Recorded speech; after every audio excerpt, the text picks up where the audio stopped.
Atëre kujtojnë që më rëdale se duhet të qojemi, që po ndohë.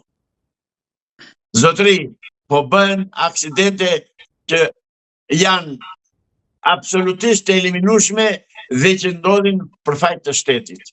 E pat reagimin e kryeministrit? Urdhë?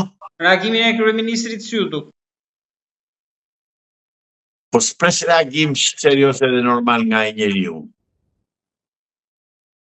Ai për çdo gjë qesh të Guin Pleni, del atje u bëj qefin fshatarëve, kërcen si ato gaxhiet me daulle, kur del për zgjedhje, shqiptarë gëzojnë, najt, mjaftojnë qëron atë që kërceni dhe jemi në rregull. Del një bastard e plak atje dhe thot, ore, unë dhe t'jem pa uje dhe pa pensione, thot vetëm Edi Ramën edhe Partinë Socialiste të filter nga zemra. Ja këta e shqiptarët, qa preti.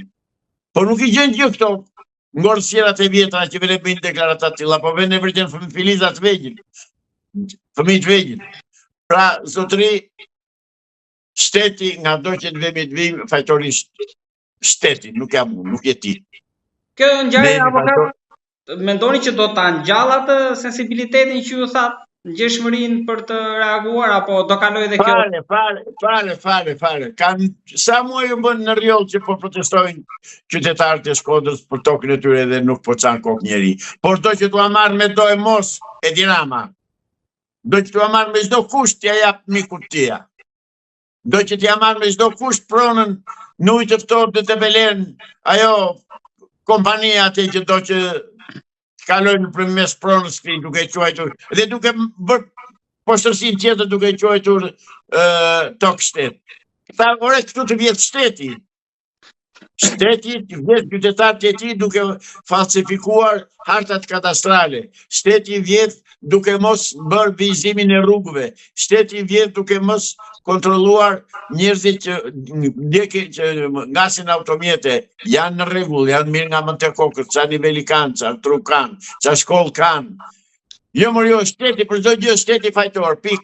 Avokat, tani mund bindet një popull me policë, sepse ky drejtori i ri i hoqi dhe policët nga rruga, tani bishit i rikthej prapa, bindet populli duke pasur çdo shtëpi nga një policë? Ai nuk i hoqi drejtori i ri i policës nga rruga. Në rrugë zotrin, nëse nuk e dini, janë vendosur kamera në ca shtylla të veçanta, tek pull shtyll, me gjatësi, lartësi rreth 7-8 metra në mos gaboj, në majtë të tyre është kamera që kontrollon rrugën. Pra të mos mendojnë se do qarkullojnë në rrugë edhe janë të pas, bëj shka police dhe hasesina shef njeri. Jo, janë të kontrolluar me kamera. Në qoftë se do kontrollohen dhe ato të shkreta kamera, në qoftë se do rri operatori që është në sallën e komandimit të shikoj çfarë po bëhet për secilin segment të rrugës. Por nuk është ajo zgjidhje. Pra, është ai problemi sepse kamerat e kapën atë, ja vendosin 2 herë pezullimin dhe i qopat. Problemi është që i rikthye, atë po thoni. Po, pra vemi tek ata që i rikthyen patentën. Ata janë kriminal. Në fakt ata fëmijë dje kanë vrarë ata që kanë dhënë patentën atij. Dhe ata duhet dalën para përgjegjësisë të dënohen penalisht. Përse i kanë kthyer patentën atij?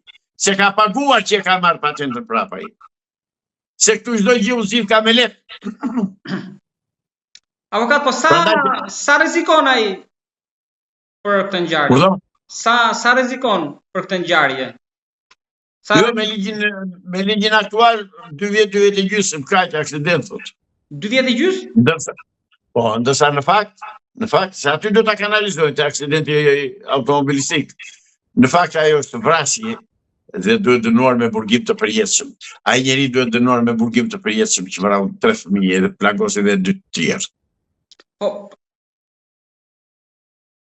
2 vjet e gjysmë.